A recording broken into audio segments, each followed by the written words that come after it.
How is it that an idea originally born from a college thesis and given steam on TikTok turned into one of the most put together non-traditional album music pieces I've ever listened to? Find out in this long ass video. Welcome to A Runner Does Music, where today we're looking at the soundtrack for Epic the Musical by George Rivera-Harrens. This is a commission from my friend Noah, who gave me this 40 song compilation and said, have at it. And I've enjoyed learning more about this almost as much as watching the unofficial animatics and listening to the music itself. Like I said, from what I can find on very brief research, because I'm always doing a million things at once and it's painful to actually keep up with things, this was essentially an idea born from a college project and then given some more steam on TikTok by saying, hey guys, what if we made a musical or a video game or just this whole big ass thing, Homer's Odyssey, but big and cool and funky fresh. That's what this is. It's deeper than that, but I have so much I have to read off of this 10-page script that it is blowing my balls off, and I also had to re-record this. Oh boy. I've read parts of Homer's Odyssey here and there growing up, and I knew the general story, but had never given the ancient story any proper reading, so I guess a modern-day musical adaptation is close enough. Let's get into things now and hopefully not get lost like 5 times along the way, like both Odysseus and apparently myself in the process of getting this review out ended up getting lost. Reviewing a musical, especially one based on a centuries and millennia old story, makes it hard to talk about without doing as a sort of summary of the story alongside the actual music, and at times writing through the script I kind of get lost and start rambling on and on about the story. I try to do my best here. I'll just be going saga by saga, starting of course with the Troy saga. In the beginning, it's a relatively simple premise at hand. This is the famed Battle of Troy, where Odysseus and his men infiltrate the city via Trojan horse and lay waste to every man in it. But very quickly, we get the first step on the road of many choices and trials that Odysseus would face. While the initial music and lyrics here are filled with determination and focus, we get a moment eventually where the music swells and we hear all of the fighting, the yells, the clashing of weapons before a sudden yell from Odysseus himself. He sees a vision of a figure coming toward him and trying to end his life, which is also when we see the first glimpse of a god in the story, Zeus, giving him the mission to preemptively put an end to a future problem and kill a possible future foe. While Odysseus is initially all about it, he's like, yeah, I've been killing people in this war for a long time. I just laid waste to essentially the entire city. What's one more life to take? He is stricken with shock and dismay as he sees his singing hushed. The foe he is told to slay here is an infant. The subject of the song's suffix as it kicks this story off, the horse and the infant. In the chorus of the gods' voices beyond Zeus, you can also hear the likes of Athena, who judges Odysseus as well. A nice touch that you don't notice until much later on, knowing the voices as things continue. Mulling over it, considering the true weight of consequence of letting this baby live, as Zeus tells him that this baby will grow up to be a vengeful foe. He will come after you for what you've done to his family, his city, so on and so forth. Odysseus eventually gives in and ends its life by way of dropping it over a wall. For the introductory song to give us so much in just under 4 minutes is honestly nuts. We see two sides of Odysseus' mental space, with the determination to fight and kill, as well as early signs of questioning his own fate and the gods themselves, along with, of course, the multiple musical aspects and the instrumental side. I don't talk about it in detail until much later on, and it's very quick detail, but every character who has an important place within the story has specific instruments and motifs assigned to them, such as the danger is coming motif, or Odysseus having guitar, sometimes electric guitar, associated with his songs and spoken verses. The contemplation of what he just had to do continues into Just a Man and Full Speed Ahead, with the latter song holding so much hope for within the lyrics, both for the eventual return home as well as the waiting arms of Penelope, Odysseus' wife. A common theme all throughout this musical is waiting, both as a motif and a literal repeated phrase that comes back time and time again under the guise of many characters. Full Speed Ahead also has other moments that will be revisited again later, such as the vocal melody for we're off, and away we go. Moving back to the story for a moment, eventually the crew spots an island with a fire, which Odysseus and his best friend Polites go to investigate. Upon landing on the island, we of course have the very cautious hero Odysseus, who is ready to attack at a moment's notice, given any situation that may warrant it, with a very serious tone nearly every single time he pops up in the song Open Arms, with short lines that are often in response to something or someone rather than leading the conversation. This shows the hesitation and wariness that the warrior has learned to utilize in his journey in life, which is juxtaposed by the very positive Polites in his demeanor towards not just the situation but the eventual mysterious creatures they meet, the Winions. The entire song, Open Arms, is in such a positive light and tone compared to the rest of the musical, even at its highest moments, that it lulls the listener into a sort of false security, or as much of one as one can be had, given most people listening to Epic are aware of at least the gist of Homer's Odyssey. By the end of the song, I was left with a lot of curiosity on how the rest of the musical would lend itself to certain stereotypes, in the sense of how musicals are often over-dramatized or even toned down depending on the audience. But the next song affirmed me that while Epic is multifaceted, it doesn't let up in any way, and instead shows off multiple strengths. Upon opening his mind to a more positive outlook, open arms, Odysseus gives in and lets himself believe that having open arms could be good. Upon which we get the second god of the story introduced in Warrior of the Mind, Athena.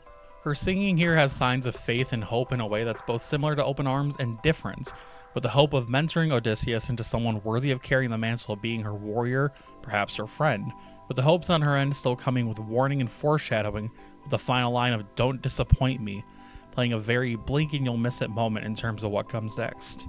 If you haven't noticed, I'm kinda very slightly skipping over certain story elements. Like I said, this is a 40-song, multi-hour epic, for lack of a better term. So I'm just trying to do my best to keep things concise, quick, talked about as well as I can. So please excuse me if I skip over any of your favorite moments.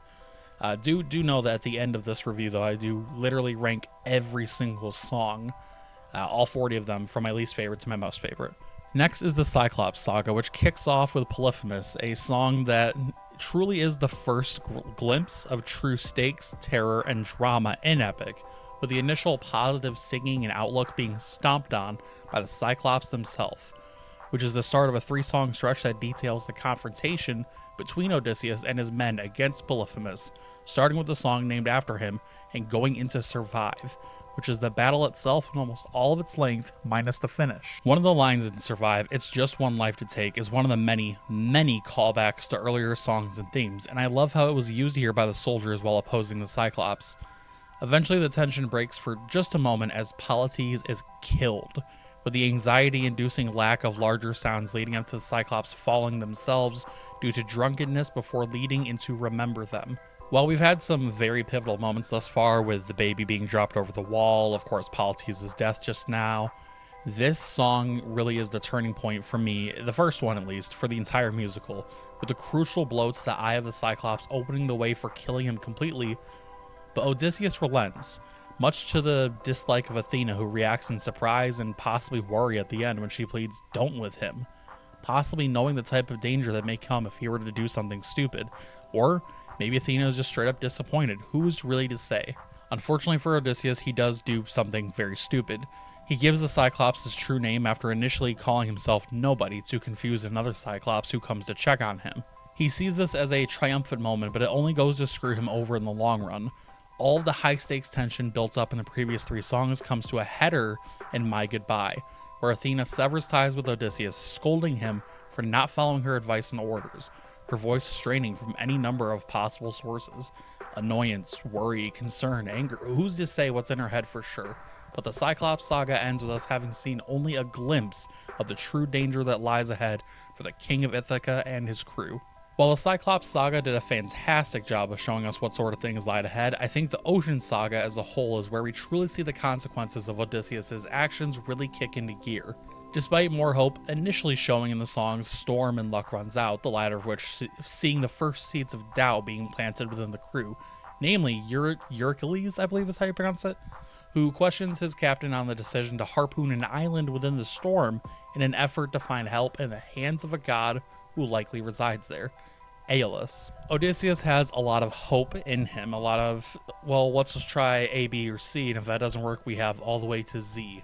He is willing to do a lot of things to guarantee himself a safe passage and guarantee his crew a safe passage. Here we see more longing for home, his wife and son, and the end of his journey, which should be fast approaching if he can just follow the game introduced by Aeolus. She proposes that he can make it home with her aid and just has to keep a bag full of trapped wind closed. This, just like many other moments in the story, is nowhere near as simple a task as originally thought. First, we hear the overly playful tone from the goddess, which is never a good sign, especially in a situation like this. But then her minions are sent to throw a horseshoe into things by telling the crew that, hey, there's treasure inside the bag. Amidst all of this, Aeolus is continually singing in an almost taunting manner. Keep your friends close and your enemies closer. The crew mimics lines previously sung by Odysseus, and it's just a very tense situation. I'm going to use the words tension quite a lot in this review. The earlier planted seeds of distrust on Eurycles' part come back in this case, and where he and his crew thought that going around the captain and doubting him would be fine. It was just a bag. It's just treasure inside of it. But instead, what they do dooms them all. The bag of wind is opened, and here comes Poseidon. The song Ruthlessness is all Poseidon, calling out Odysseus and telling him that everything he has done is wrong, as well as telling him that it could have all been avoided had he just killed the Cyclops, Poseidon's son. But he didn't kill the Cyclops. Odysseus was boastful, he was foolish, he was truly human up against deities and now a god. In a show of power, ruthlessness, and once again, power, Poseidon summons waves and storms incomparable to those that the crew withstood in the song Storm, which end up taking the lives of 500 plus men under Odysseus' command, leaving him with just 43 people left. Poseidon says it plainly. He has decided to go on this revenge quest because of what Odysseus had done to his son, and he isn't playing around. Poseidon's lines are sung with a very pointed arrogance, very fitting for a god and someone in his position, literally and metaphorically here, as every sharp line is delivered expertly. A repeated line here is ruthlessness is mercy upon ourselves, which boils down to the belief that Poseidon has that if you're simply ruthless and look out for yourself and your own best interest, you can avoid strife the likes of which Odysseus has been struck with. In a very characteristic moment towards the end of the song, Odysseus even goes so far to avoid apologizing for his actions after being told by Poseidon this: "Today you die, unless of course you apologize for my son's pain and all his cries." Odysseus is given an out, and he still defies the god in a way, just again choosing not to apologize. He tries to go around it. He tries saying, well, this and that. So Odysseus is left with only one action and choice in the matter: using what's left of the bag from Aeolus to escape Poseidon, not escaping the new journey he's been thrust into, but avoiding further calamity if even just for a moment. The very last line of the song is Poseidon saying, "Remember me," not just a lyrical callback and motif reference, but a warning of what will await Odysseus when they next meet. We now come to the Circe saga, where the tone switches to a less confrontational one at first, with another goddess playing with Odysseus and his crew, that of course being Circe. Luring members of his crew into a false sense of security with meals filled with magic, we see Eurycles continually plead with his captain to not fight and rescue his men, as in his eyes it's seemingly always leading to tragedy, such as when he faced Poseidon. Odysseus doesn't listen to this, and with the help of Hermes and his very fun song, Wouldn't You Like, we see our protagonist challenge Circe in a battle of mental, emotional, and just barely physical wits. In a way, this is the most whimsical saga within Epic's entire story, as while we do see him facing off with a god and trying to rescue his men, the stakes at hand are comparatively smaller, with both people in the fight just wanting to protect their own. Even the hostility in Circe's voice in Done For is done in a protective way, while Odysseus is showing his usual boastfulness via the aid of Hermes and the Holy Moly, the performance-enhancing drug that Hermes gave him to, give him a little edge over a goddess. Hey, you gotta do what you gotta do. Instead of a battle to the death, a battle against a giant hulking menace, or against waves and storms, it's just two protectors against each other. Even when the music halts just slightly for the climax of Done For and the lead into There Are Other Ways, we see equal levity and tension, but it ends in a mutual victory in some ways. Circe relents when she sees her last-ditch efforts, seduction, fail, and she sees the proof of love Odysseus has for his wife Penelope, and the true yearning he has to go home, so much so that it surmounts even some of the most human, primal urges of lust and falling to seduction. Circe no longer sees a true threat in him and by proxy his crew, and decides to give him some aid with a catch. Information about a prophet named Tiresias who can help him, but who lies in the underworld. While the previous saga with Circe had lighter instruments and less powerful tension, while it was still tense all the same, the underworld kicks off the saga with a song of the same name, and a song that has fallen soldiers, Odysseus' now dead mother, and just general grief and sadness finding its way into his mind. In his head are the screams of his fallen men, and a line that you hear many, many times. I see the I'm starting to forget it right now. Just know that it's there. I'm trying not to cut this as much as humanly possible because of how long the review is. I see the sacrifice of men, I think is what I was trying to say, but give me a couple seconds. That comes in a sec. But the grief finds his way into his mind. In his head are the screams of his fallen men, and it's leaving him stricken with sleeplessness, suffering. Despite all of this, he continues on, though. What I really like about this song introducing the saga is the instrumental juxtaposition to the saga before it, with more choral moments, even church bells in the soundscape to really emphasize the emotion at hand here. The Underworld saga is a short but extremely important piece of the epic puzzle, as the strife of hearing the words and cries of his comrades and mother drive Odysseus into a darker mental space before he is met with the prophet Tiresias. No Longer You isn't just a song here, it's a foreshadowing piece that all but tells us the rest of Epic's story, as it's literally prophesied by him piece by piece. According to Tiresias, it's nothing but more tribulations ahead, a palace covered in red, dead men, a brother's final stand, and more hideous moments. Instrumentally, there are many moments in this song that are devoid of large sounds. Even the repeated prophecies are only really embellished by more choral singing and simpler piano. The third and final song of the saga, Monster, sees what could be interpreted as Odysseus' first breaking point, full of questioning and whether he really is a monster. Realizing what must be done to reach the end of his journey, he concludes with himself that maybe he does need to become this very thing. Be ready to actually kill foes, do things on level with dropping infants off a wall like in The Horse and the Infant, and other comparisons and recollections from earlier in the musical. This is another turning point for Odysseus, as here he is seemingly fully ready to do anything and everything to guarantee not just his return to Penelope and his son, but the safety of the remainder of his crew to make their own way home. The Thunder Saga is another markedly different saga from the previous couple of song collections, with Odysseus not confident by simple human tendency, but instead the newfound determination upon learning of the prophet's visions. When confronted with sirens pretending to be his wife, he initially plays along with the charade in a playful tone that seemingly mocks the gods and antagonists he's encountered so far, ready to strike once he gets the information that he needs from the sirens, that being how to get home. Upon learning that the way home lies through Scylla's lair, he shows apprehension, fear. Above all else, fear, knowing that what needs to be done. Once he's gotten what he needs, though, we lead into a different beast, a very different song compared to nearly all of the ones that have come in the first half of Epic. Odysseus has chosen violence as the way forward, pure and simple, with his crew singing lines that seem to give us hints towards their growing mutiny, saying he instead of we when describing the situation. They're following his lead at the moment, but they're not totally behind him, if you think about it, if you really dig into the lyrics. What I love about Different Beast and Scylla is the much more blatant, simplistic lines that deliver just as much weight as long monologues and story moments, like in the drawn-out back and forth between Odysseus and Eurycles as they go through the cave of Scylla.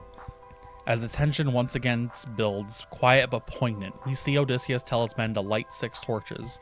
These are the 6 sacrifices that Odysseus knows are the price to pay to make his way through the cave. It's an offering of sorts. This calls back to Tiresias' prophecy. This is the sacrifice of men that was mentioned by him, and above all else, it is where we see Odysseus truly look, act, and execute actions as a different beast, or monster, juxtaposed and equally comparable in some ways to the literal monster and beast that is Scylla. The only times we see lines get drawn out or given weighty words beyond the simple confessions of Eurycles or Odysseus' seemingly plain reactions to the attacks by Scylla are from the beast herself. Some of her lines say that we, possibly referring to herself and Odysseus, are lonely creatures from hell. In this moment, we see a very literal monster up against 2 different metaphorical ones with differing reason and strength behind the moniker's assignment with Eurycles and Odysseus.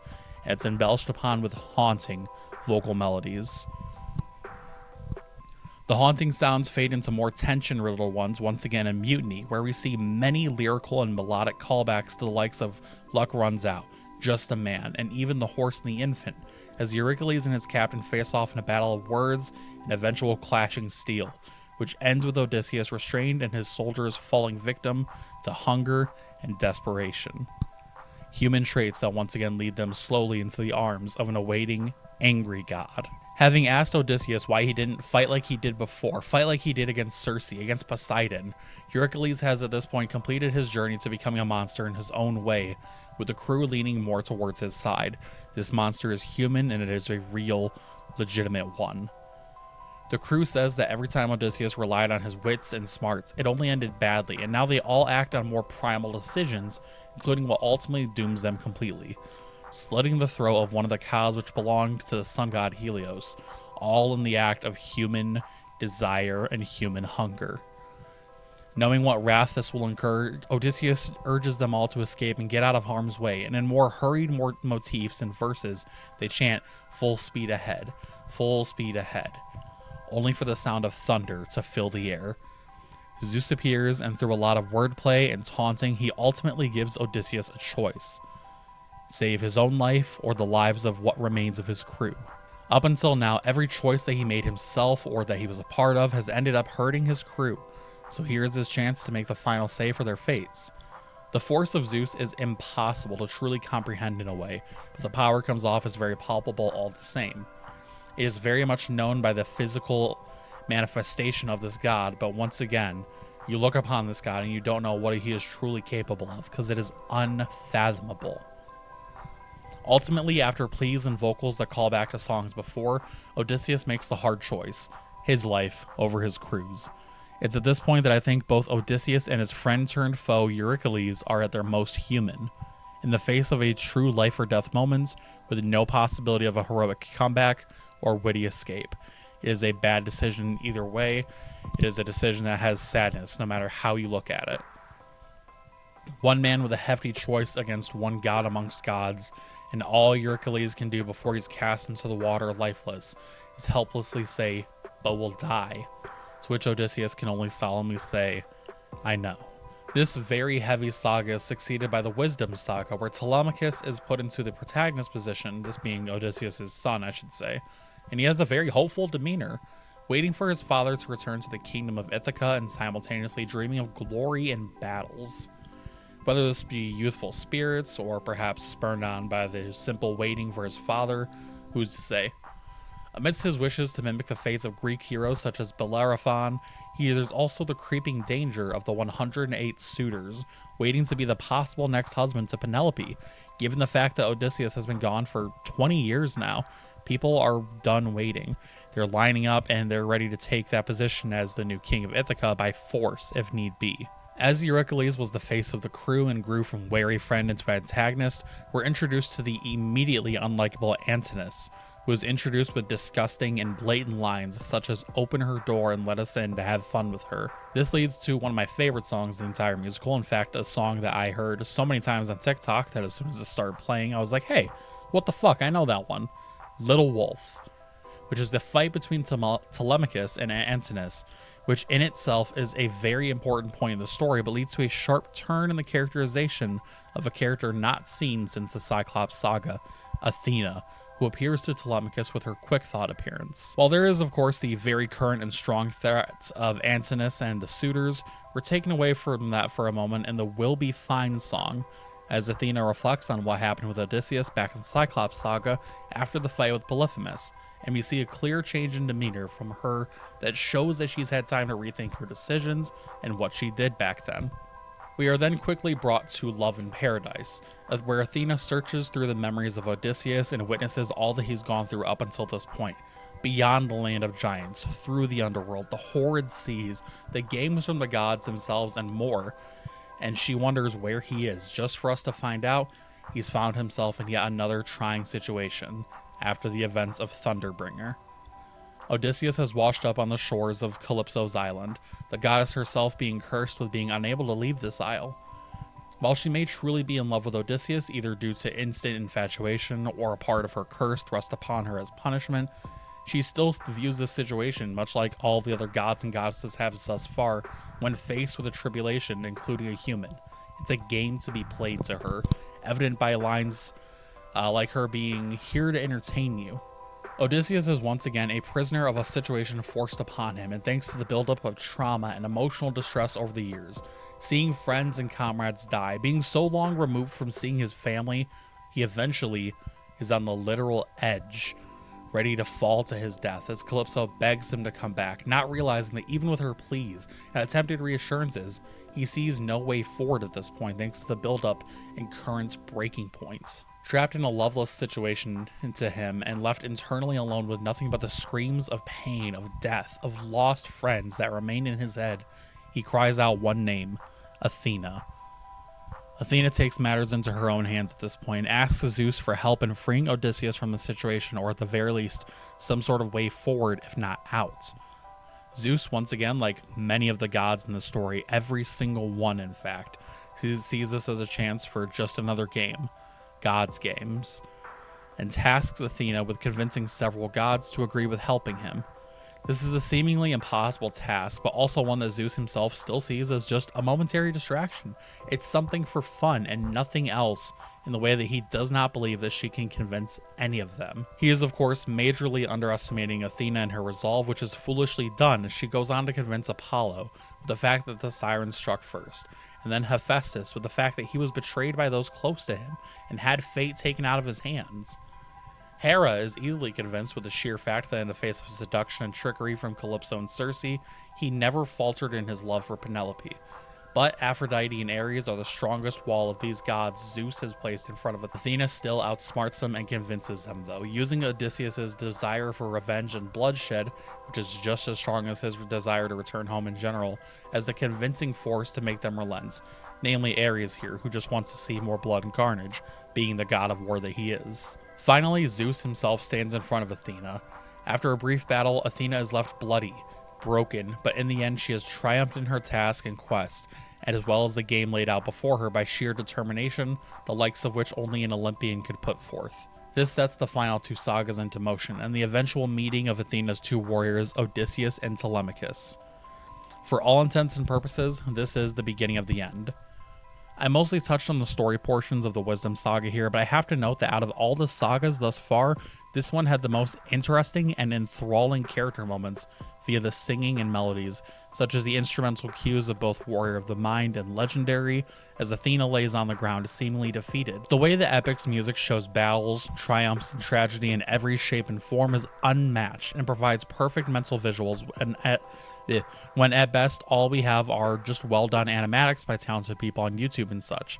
It is rare for a piece of non-visual media to give such clear imagery, and the Wisdom Saga executes this beyond flawlessly. Moving now into the Vengeance Saga, I'll gloss over Not Sorry for Loving You by just noting that it's honestly my least favorite song within the journey here, mainly just serving as a proper goodbye from Calypso and the push that shoves Odysseus into the next section of his journey. While there is a sort of resolution in the form of Odysseus saying that he does treasure and even love Calypso, just not in the way that she wants, this really is just the falling domino that sets the next events into motion.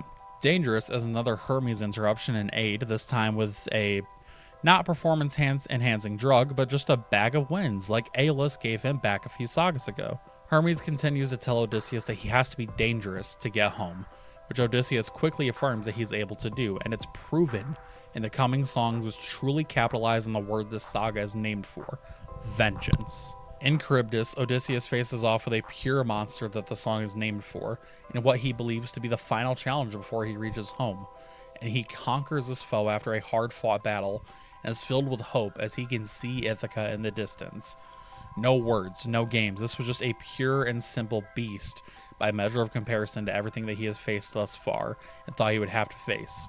Hope is here in full force again, and in such a strong way that it is quickly turned from hope to despair, as the sounds of storms and waves appear, and with some absolutely fantastic instrumental cues, the true final challenge appears, Poseidon. This next set of songs, Get in the Water and 600 Strike, is the culmination of all the strife and sorrow that Odysseus has dealt with when he is once again faced with an impossible choice and situation. Poseidon tells Odysseus plainly, get in the water, as 1 foot in the water means that he can end the life of the Greek captain and warrior and king near instantly. Growing tired of waiting for Odysseus to make that final choice, Poseidon simply proclaims, die, as Odysseus is thrust into the water and seemingly brought to an end, until the last resolve and wittiness he has comes through, under the sound of his crew, mother, friends, and all deceased allies all collide in his mind to give him hope and strength for what will be his final act of defiance unto the god of the seas. 600 Strike is a straight up anime fight theme, honestly, as Odysseus faces Poseidon head on with a threat and information from the god of "you can't kill me." Poseidon says this in a way, hopefully, not even just hope, pure boastful arrogance, because he knows you can't kill me. But Odysseus has a even simpler reaction and answer, all while repeating motives and lines similar to what Poseidon has said to him before, and filled up with pent-up rage and sadness and anger and sense of revenge. Odysseus continually stabs Poseidon with his own trident, as he even goes on to quote the line, "Ruthlessness is mercy upon oneself." Poseidon is brought as close to the brink of death as possible for a god, before finally relenting in a very human way, as he relents and sends the storms away. This is Odysseus equally showing the personification of the indomitable human spirit and the true ruthlessness that only a monster in human skin can show in the face of adversity. Crescendos in 600 Strike are so poignant that I found myself literally punching the air in hype and excitement as the stabs kept coming and coming. We finally reached the final saga, the Ithaca saga, and this is the first time we hear the singing of Penelope in true form, as she presents a final challenge to the gathered suitors that seemingly provides them with a chance at winning her over. But it is, of course, meant to only be another stalling point, as she can never truly be with any of them, as her heart only belongs to Odysseus. This, of course, is the final straw. It only further frustrates and angers the crowd of unruly men led by Antinous, and they grow to a fever in which they started falling into the worst kind of primal urges and suggestions. Talking about holding down both Penelope and Telemachus, keeping the prince unable to intervene while the men have their way not just with Penelope, but the kingdom of Ithaca as well in return, given that this would mean in a very unfortunate and hideous way that there would be a new king in town. Thankfully, this tense song is put to a halt by the introduction of Odysseus in the perfect way, an arrow straight through the throat of Antinous that puts a stop to his speech and shows the crowd of hungry suitors that the true king and new final boss of this odyssey has arrived. While becoming a monster can be seen as inherently negative, the beast that Odysseus has become is the perfect foil to these men that have gathered here, in a way that mirrors the Cyclops versus Odysseus and his men in the beginning of the story. This is exemplified further, in fact, by the chanting of Odysseus' name in the beginning, which is a callback to the Cyclops fight, and several other motifs and callbacks in both lyrical and instrumental form throughout the song as he slowly picks apart each enemy and leaves them dead. Even when they get an initial upper hand and possibly leverage by temporarily holding Telemachus hostage, he still conquers them. The entire song, Odysseus, is the purest form of revenge, clarity, and culmination of the story that has taken place thus far throughout Epic, as even beyond fighting gods and goddesses, humans have shown to be the true final roadblock between him and his family. Just as humans served as walls between the start and end of his journey, with his crew betraying him, or the choices to protect or sacrifice them in varying weighted decisions did the same, this wall of men attempting to overthrow his palace and hurt his family provide the final test. The last two songs in this saga and the musical overall, I can't help but wonder, and what would you fall in love with me again? It is with these that we get resolution without any form of tension.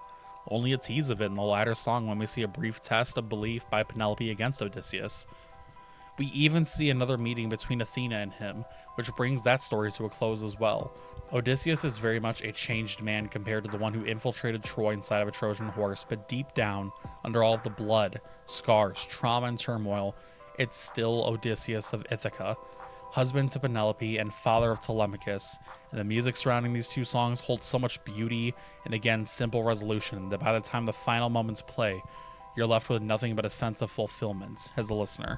Every part of Epic the Musical is done with precision, care for the original story, and talent the likes of which I still can't believe stemmed from essentially a random cast of people put together over the course of only a few years' time.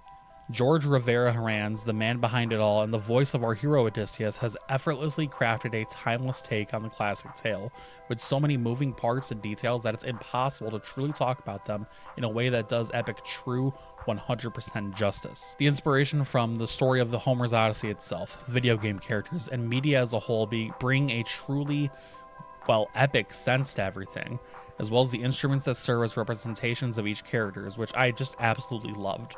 Odysseus' guitar, Athena's piano, Poseidon's brass instruments, it's all fantastic.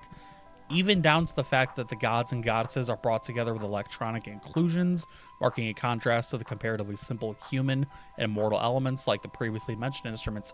So good. Ensembles, choral performances, a cast that so creatively gives equally unique and perfect representations of the characters to the story. This is truly a masterpiece from start to finish. Before I get to the final score, let me, like I said earlier, tell you my favorite songs from the bottom to the top. For some reason, I have a list of only 39 songs. One of them is missing. That's not a problem for me, considering I've been sitting here for about 3 hours as where I sit right now. So going from my least favorite to my favorite, we have Not Sorry for Loving You, Love in Paradise, Will Be Fine, God Games, Hold Them Down, Warrior of the Mind, My Goodbye, Charybdis, Puppeteer, Polyphemus, There Are Other Ways, Dangerous, Underworld, The Challenge, Storm, I Can't Help But Wonder, Different Beast, Open Arms, Survive, Just a Man, Mutiny, Scylla, Luck Runs Out, Ruthlessness, Remember Them, Full Speed Ahead, Keep Your Friends Close, Legendary, Done For, number 10 is Little Wolf, number 9 is Thunderbringer, number 8 is Would You Fall in Love With Me Again, number 7 is 600 Strike, number 6 is Get the Water, number 5 is Monster, number 4 is The Horse and the Infant, number 3 is No Longer You, number 2 is Wouldn't You Like, and number 1 is Odysseus. And with that, the final score that I give Epic the Musical is a 9.5 out of 10. Fun fact, if you made it this far, for one, either just for the score that you skipped to or whatever, this soundtrack actually is going to qualify for my 2025 list for Album of the Year, because the Ithaca Saga came out on December 25th, 2024, and December is my beginning month for the calendar year of reviews, if that makes sense. I usually cut it off right at the end of November. That gives me about a month of December to get my picks together, for the years I actually do top lists and everything. That gives me time, basically. So that final part coming out in December, to me, that counts as being able to qualify for the 2025 list. And if you don't like that, hey, just consider number 2.